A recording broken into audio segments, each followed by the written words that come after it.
All right, so season 20 is here of Apex, and I thought I would do an updated controller settings video. I haven't done one of these in like, I don't know, 2 or 3 seasons now.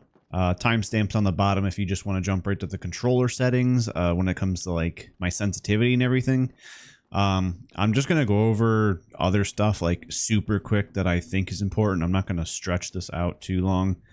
On the gameplay bar, I would just recommend having crosshair damage feedback off and having damage numbers stacking. The only reason why having this is when you're doing damage on the dummies, having that the crosshair feedback on there could slightly like disrupt your vision when you're aiming and trying to get kills and everything. So that's just my only preference. And just damaging, seeing like 143 up there, I don't want to see a bunch of like 20s go up across the screen, and I don't want to do math to try to figure out how much damage I just did.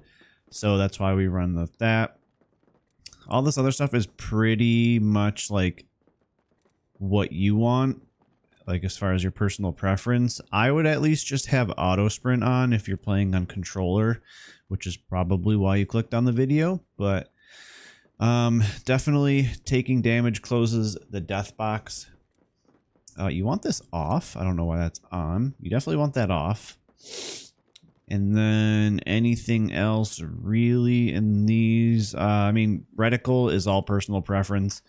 I personally enjoy like a light green, lime green, because it looks the best and the easiest across all the maps that you're able to play in this game.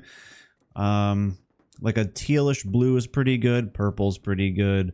Yellow isn't bad. I mean, even the default red isn't bad. So really, it's just personal preference on what you want. Everything else is kind of like just whatever. Yeah, it's just up to you. So now when it comes to the controller settings, what's different this time around that I am experimenting with or doing? Not a whole lot, to be completely honest, but I'm going to actually give you 2 different settings that I use when it comes to the movement and aiming. Button layout, I have a couple people that still ask me like, how do I do custom? Like what are my controls? I've always played bumper jumper, so there's a reason why my jump is on LT. I don't usually use paddles when I play the game, so having that as my jump allows me to keep both my thumbs on the thumbstick at the same time. Crouching, I need to switch this. I don't recommend R stick. I have it currently at that. If you're going to use a paddle, this is one that I would try to put it on, or put it on like a bumper or something, because crouching while aiming with the R stick isn't the best. It's a bad habit that I have, and I need to change it, but that's just currently what I'm using. Aim down sight and shooting I have on my bumpers. I feel like it's just the most comfortable for me when I'm holding the controller. It helps me stay accurate and everything. Everything else is pretty self-explanatory, nothing crazy. And yeah. Everything else in here, again, is kind of like what you're most comfortable with. Crouching, I know some people toggle, some people hold.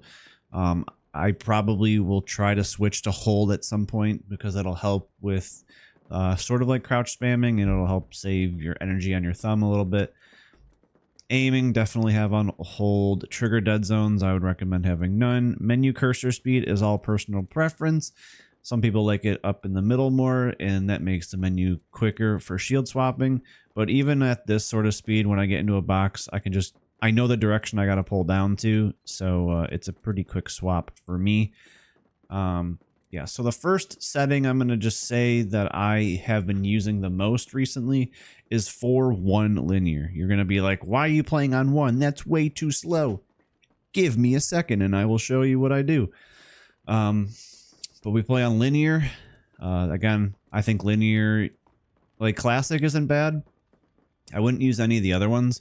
Linear is, you're going to get stick drift. Like you can see my controller. I'm not even pushing anything and my stick's going down. Even with a brand new controller, that's going to happen with linear. But with the linear setting, I feel like you can self-correct a lot easier with linear, and I just think you have a higher skill ceiling if you can master linear when it comes to aiming, tracking. It helps long range, it helps short range. You just kind of got to get used to it. Movement dead zone, it's just based off of your controller. Vibration, I don't use that on. But this is where it gets interesting. The Pyroptic settings on this main controller stage page, whatever, they're off. But this is where we go into advanced look controls. You might be wondering, well, you have advanced look controls off. How is this? What are we doing here? Well, if you didn't know, the advanced look control settings, whether they're on or off, have some sort of bleed through and input on your normal settings. If you don't believe me, come in here, yank these all the way up to the highest, yank your dead zone up all the way to the highest, your aim all the way up to the highest. It'll show. Okay. If you don't believe me, just try it. So I like using an additional, putting like 400 on for the movement.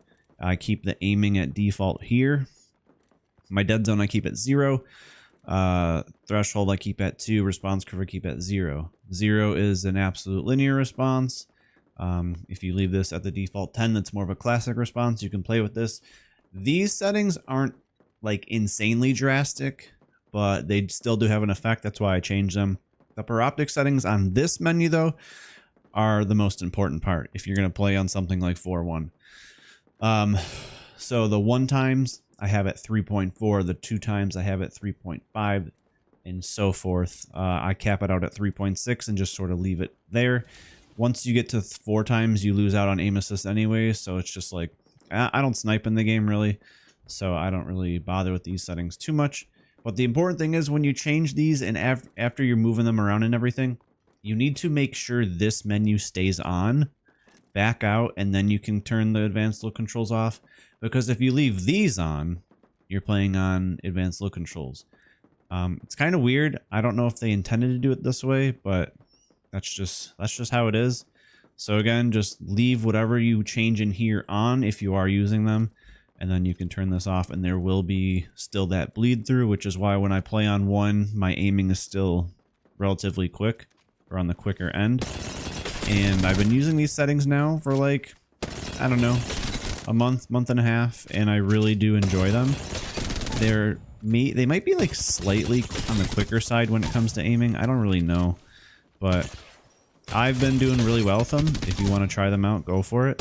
I did say the beginning of the video I was going to give you 2, but the other settings that I used to use were your standard 4-3 linear. So again, 4 here, this menu or this box would be a 3, and then when you come down to advanced look controls, again, I would keep all this the same except in the Pyroptics where it says 3.4, I would have at 1.1 or 1.2.